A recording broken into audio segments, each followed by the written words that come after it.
great power This is my gift. comes great responsibility. My curse. You killed my father. Who am I? What's your name, kid? I'm Spider-Man. Spider-Man. Spider-Man.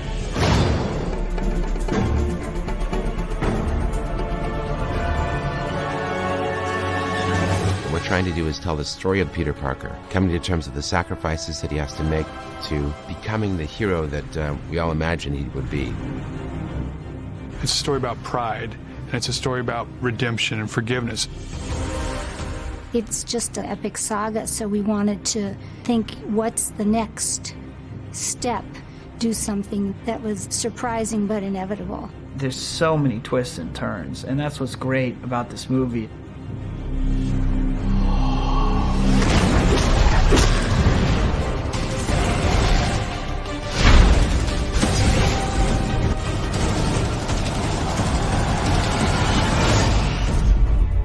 Movie one gave us an opportunity to meet Peter Parker, see what destiny had in for him. With great power comes great responsibility. And number two, we looked at, well, what happens when that mantle becomes a little bit too heavy to keep carrying around and you walk away from it? I'm Spider-Man. No more. At the end of the last movie, Peter Parker got sort of everything he'd wanted. He's got the girl, the city loves him, he's kind of on top of the world, and it fills him with pride. Go get him, Tiger. Spider-Man 3 is a continuation of the story of Peter Parker. He's forced to confront his prideful self.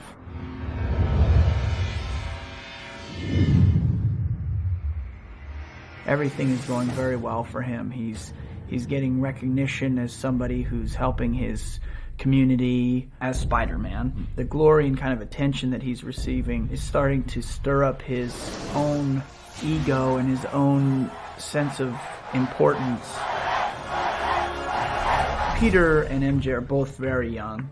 Peter thinks he's ready to ask MJ to marry him. I'm gonna ask MJ to marry me. A man has to put his wife before himself. Can you do that, Peter? Yeah, I think I can. Peter has, great success. Spider-Man's being heralded, so Peter's not there as much for her as she'd like him to be. His career is the main focus of their relationship, and so she's kind of pushed aside. I'm worried about you. What do you mean? I'm fine. Everybody needs help sometimes, Peter. Even Spider-Man. He's not really paying attention, not really communicating well, and not really listening to MJ and what she's going through. Do you want to push me away? Why would I want to push you away? I love you. He does have his friendship with Harry kind of hanging over his head, and the truth of what happened with Harry's dad that he's withholding. At the end of Spider-Man 2, Harry has learned the awful truth about his friend and his father. This movie is out for revenge. He took me away from you. You know what you must do. Harry. You knew this was coming, Pete. Listen to me. I didn't kill your father. What's with you guys, anyway? It's complicated. Hate those things. Peter, he's thinking really highly of himself, and he's kind of inviting this energy onto him. Revenge is like a poison that can take us over. And before you know it, can turn you into something ugly. The suit. Where'd this come from? The power. Feels good. Once it attaches itself to you, it enhances those kind of darker qualities of somebody's character. This substance amplifies aggression. Seems to like you.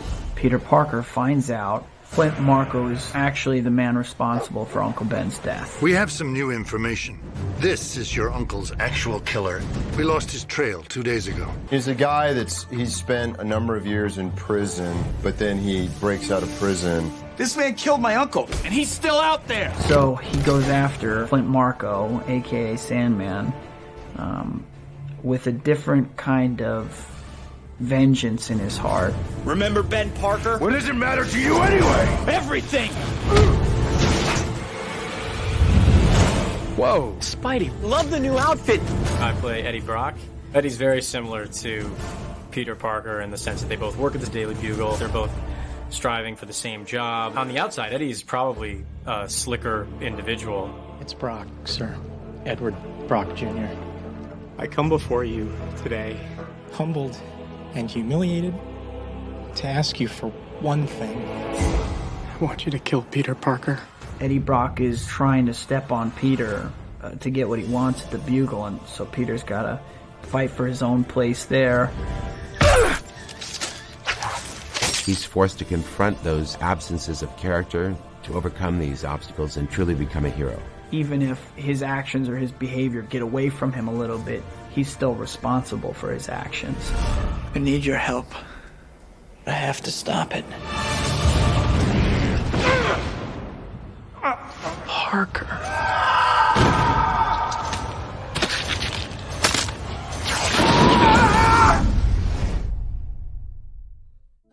Well, we've been working together now for about 7 years, the three of us, on these Spider-Man films, and we've developed a great degree of trust. And so our experiences together mirror some of those experiences of the characters growing together in the film. We pull a lot upon what happens in our real life and our real relationships for this film. It's exciting to have grown up with people because I really went from like 18 to 24, and there are a lot of changes in those years. The dynamics between Tobey and I, because we've worked on 3 movies together now, it's much more intimate. We know each other. I know a lot about this man now, so I know which buttons to press, and he knows which buttons to press in me too. And it just makes for a more complicated adult relationship, which is great for the film. Peter and MJ are both having more realistic relationship conflicts, and I think it's a challenge and it's a lot of fun. There's a sense of comfort, and so I think that's why these movies have just gotten better and better. We've all matured. Tell me you love me. I love you. I love you so much. I always have.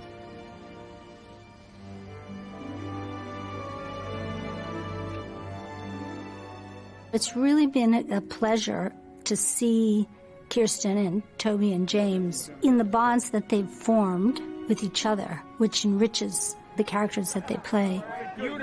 Tobey was 7 years younger when we started. He's mature too. He is incredibly committed to this character. James was really a young kid in movie 1. James is a wonderful actor, but in addition to it, he physically grew up, and it works very well here. I have a great time with Tobey. I feel like this movie has been the best acting experience. You know, I closer with Tobey than ever.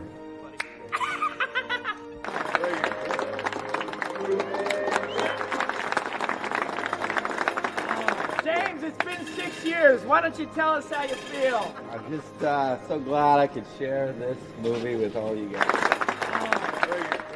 And when I was first here, it was all very new.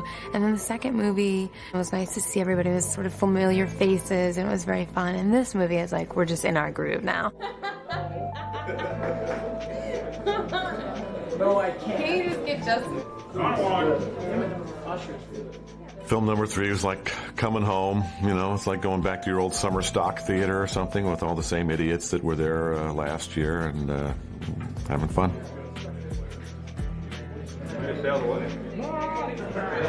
It's been really interesting because it's been 5 years now, and it's great to see everybody every couple of years. I now need to tighten up the time between the 3 lines. Can I just hear? It's been fun coming back to these films and getting to revisit Hoffman and these characters. It's very much a family, and the first one was very exciting and it was all new, and then the second one, it was lovely getting back and meeting people again and seeing them. But the third one has been just wonderful because it's just been so easy to do and so lovely to see all the same faces again. Why you're saying this? Because I obviously been married to him for 50 years. All I know is when I came back, I feel like a tourist just dropping in for brief little scenes. But it's fun to come back, and Sam and I have a shorthand. I immediately feel comfortable, and we get to it pretty fast. By the time you get to number 4, you'll be middle-aged. You'll have a middle-life crisis. Sam and I, we went to Wiley E. Groves High School in suburban Detroit. I found out that he did magic, and that he did little movies in his neighborhood, and I was doing some in my neighborhood, so we sort of joined forces at that point. Sam today technically is probably the best in the business. He understands the process, he understands CGI, he deals with animatic better than anybody. He has the confidence to shoot what he believes in. At the same time, Sam's first love is working with the actors. The head is down so much, I lost a lot of the face. Can we go one more time with the eyes as open as you can stomach? I've never seen somebody so honestly care about every detail within each character, and the way he talks to people with so much patience and interest. I love that about Sam. He really is an actor's director. You know, he's very specific with performance, and that's what I really most admire about the process with Sam.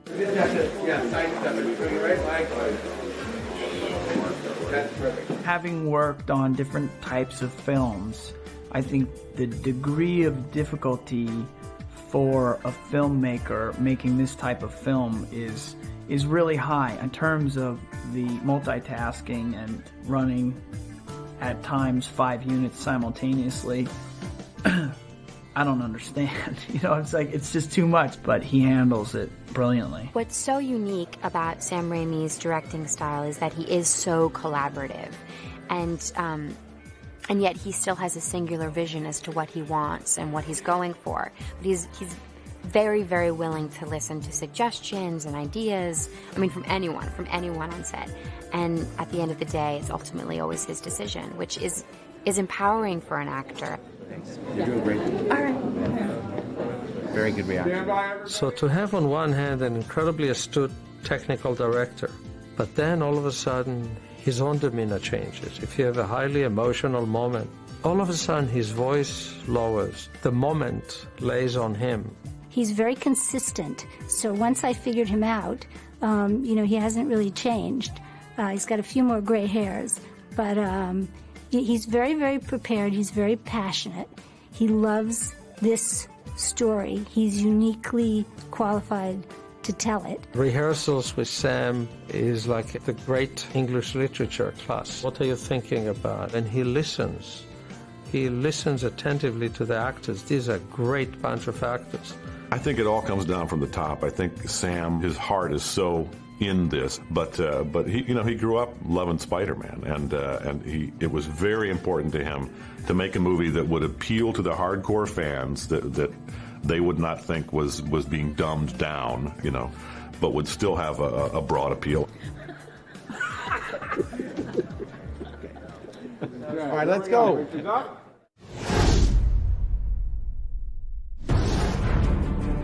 Marvel comic books always had a great bunch of villains to choose from in the Spider-Man universe. It was a very easy task to pick those wonderful tales and images that we wanted to make this film based upon. There's a lot of battles in this movie with many different villains. We took a little license with Harry. We don't really ever call him the Goblin. So Harry Osborn has decided to kind of follow in his father's footsteps and creates a new outfit. They didn't want to do the conventional Goblin. They wanted something new, so essentially they were kind of creating a new suit, a new character. So this is a kind of Black Knight, but with really rather nasty kind of attributes like blades that come out of his arm and a pretty sophisticated and elaborate snowboard.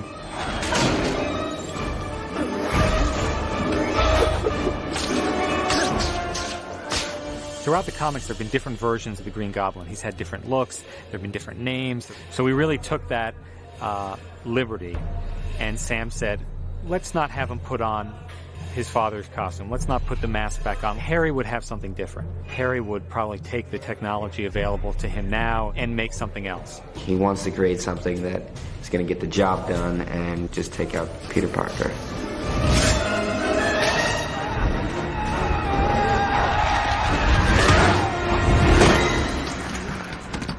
It was a matter of just going to different areas, sports, military, everything, and pulling the most useful bits from each. He can ride it going straight or sideways. He can spin it around. He can use it actually as a hitting weapon too, what Sam calls sky jitsu.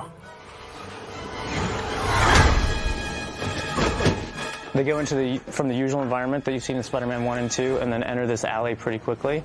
And in this alley, we had 13 buildings that we had to capture, and we had to make those 13 buildings look like, you know, many, many hundreds of buildings. And we move buildings around all the time, even off the ground and down underneath the ground, to give the kind of levels and layers that Sam's looking for in the movies. This would really push and use all the CG actor technology we developed on Spider-Man 2. It's in some cases harder to integrate live action footage into an all CG environment than just to do it all CG. When you want to steal part of performance, you've got to switch between live action and CG. That's actually harder, but the end results usually look better.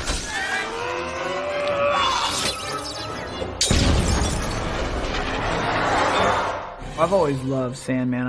I've been waiting for Sandman to be a villain in one of these movies, and Thomas is fantastic. His initial ability is just to reform himself into a facsimile state of a human. We design various stages of it, different scales of it, and I work with wonderful sculptors to create maquettes. The maquettes were used as a basis for even the movement of the characters. There was discussions as to which weapons he would have, so we sculpted just a maquette of Thomas Hayden's shirt and then made different versions of weapons that would slide onto that arm. We did my entire body casting.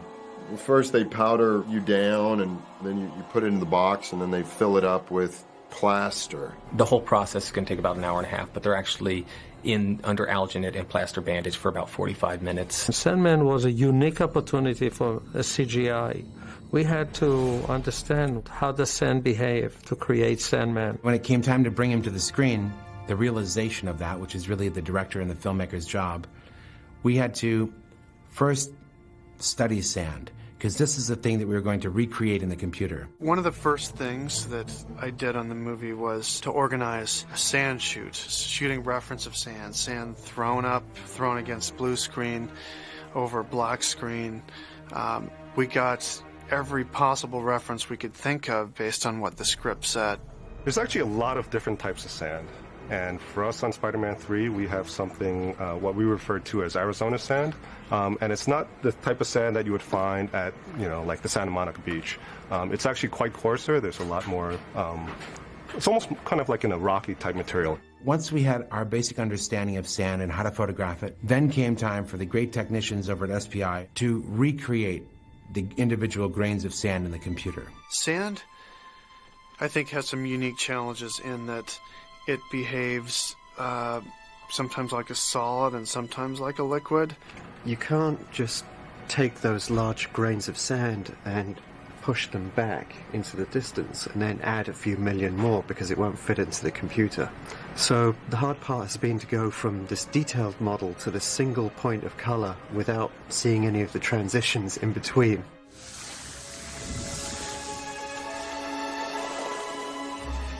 Spencer Cook and Sam Raimi had a lot of input as to what the desire and will of the character was going to be. So we started out with our direction from them, of course. And what we needed to do was look at it from the situation of trying to capture the character that they want and the emotions they want, and balance that with the physical limitations and the physical qualities of sand. And it's kind of the combination of those two things that makes it a level of difficulty that is, instead of like twice as hard, it's like 4 times as hard.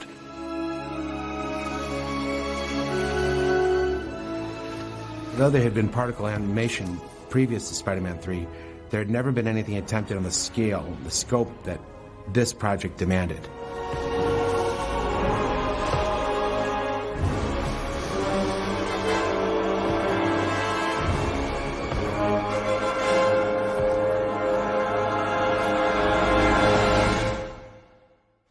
Venom basically has similar strengths as Spider-Man, but just more vicious. I read these comic books, and it's daunting because Venom is a fan favorite. If I'm doing the makeup for Venom, it's about an hour to get into just the suit. He would put on the appliance pieces onto his face, so it was a 4-hour process. And then when we were doing the motion capture, that took a good 2 hours to put 1,000 dots on my face. The scope in terms of visual effects with Venom, just spectacular.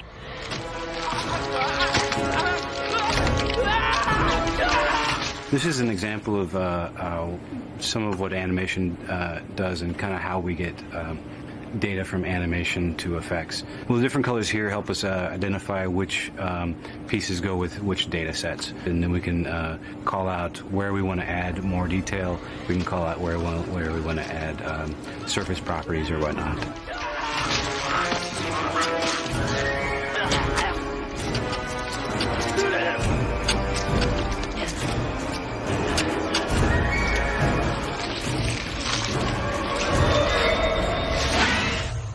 There's a little bit of a cheat. Of course, Topher Grace did not actually swallow the camera when they shot this on set. Filming the scene where this black tar-like goo was dripping all over me, and I had wires attached to my face that people on fishing poles were pulling up, and then people below me pulling my face down. I mean, when you see that I'm in pain, I mean, I'm like, not a lot of acting required that day. To me, the best part of the whole experience was they were scanning my body, and they said, you know, this will be great because we can use this for your action figure. And I went like, action figure? It hadn't even occurred to me. Never wound what you can't kill.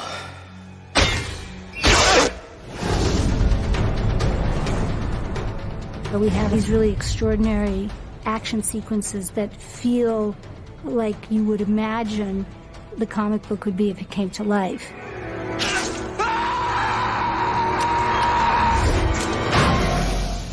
I have tremendous amount of trust in our stunt team. When you're on a harness and you're 50 feet above the ground and you're like, wow. The fight between Harry and I in the Goblin Lair, two guys who love each other like brothers with a lot of history of hurting each other. They get into it, and it's pretty nasty.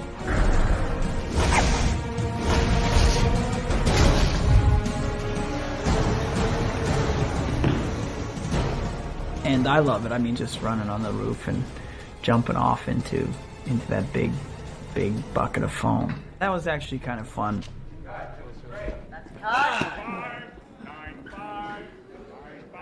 I actually had to slow up a little bit, I will say.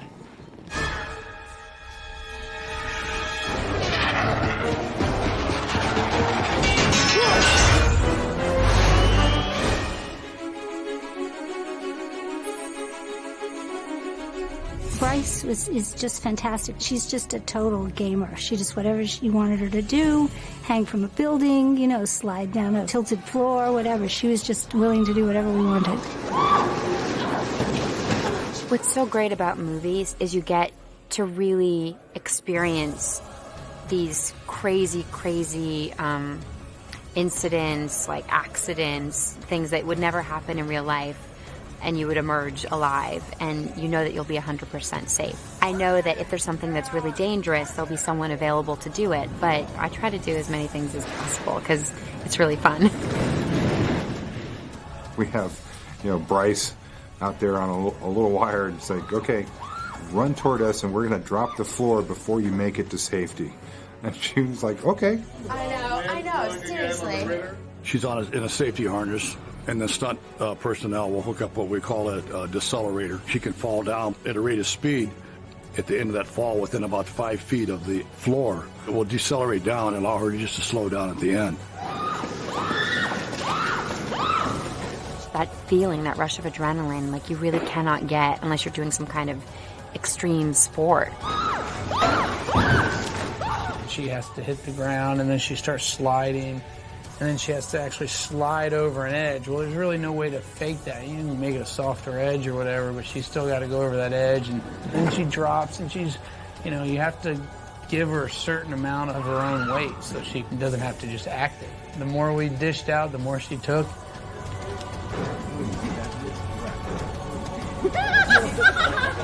Kind of is.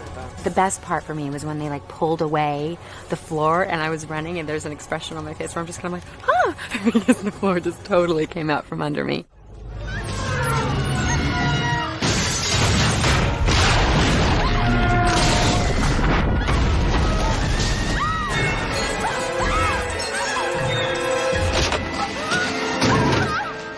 Sam lined out for me from the very beginning what the physical rigors would be. I gained probably about 20 pounds of muscle, what they like to refer to as lean muscle. And I think that that's really helped me with a lot of the stunts I can do the wire work and the stunts and the fighting stuff without getting hurt.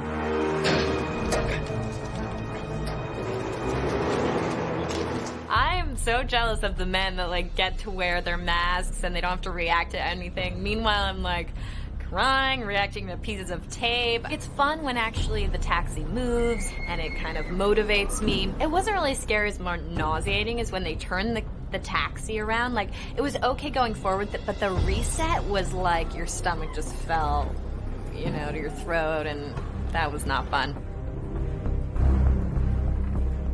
She was such a gamer, and, you know, they pushed the button and she flipped upside down, and she did it multiple times. You know, Sam just came up to her and said, you know, a lot of kids would pay $0.25 for this. And it is true. You know, she was on a ride and she did it all herself. It's all her. It's not a stunt woman. And the shot's amazing.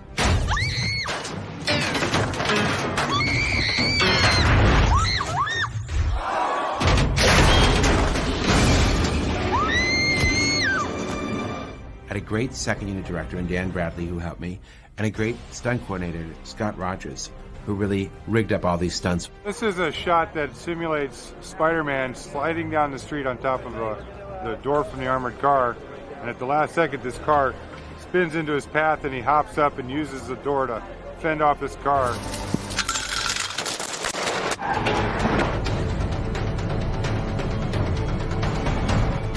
Sandman blows out of the sand truck and heads down the street as a giant sandstorm. So this shot will have the stuntman flying away from the camera, and then the camera moves down the street and follows the action as the cars blow and the people run. And it's a timing issue.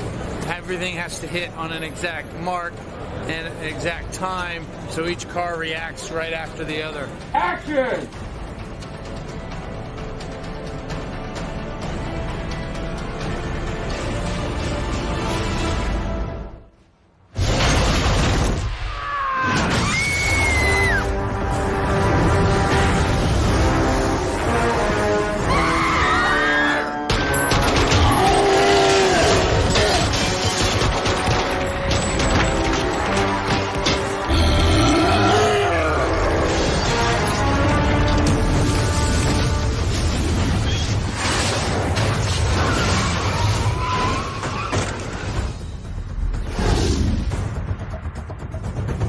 This movie is so big and entertaining. Hey, Parker. Sam has really upped the ante. It's gigantic. We want to impress the audience even more than before. It's the best script of all three. It's the best villains of all three. What's happened to you? It's so loaded dramatically. It's a massive undertaking. We've all done terrible things to each other, but we have to forgive each other. What I always loved about Spider-Man and what they've tapped into, they offer the audience something really new. This could be the end of Spider-Man.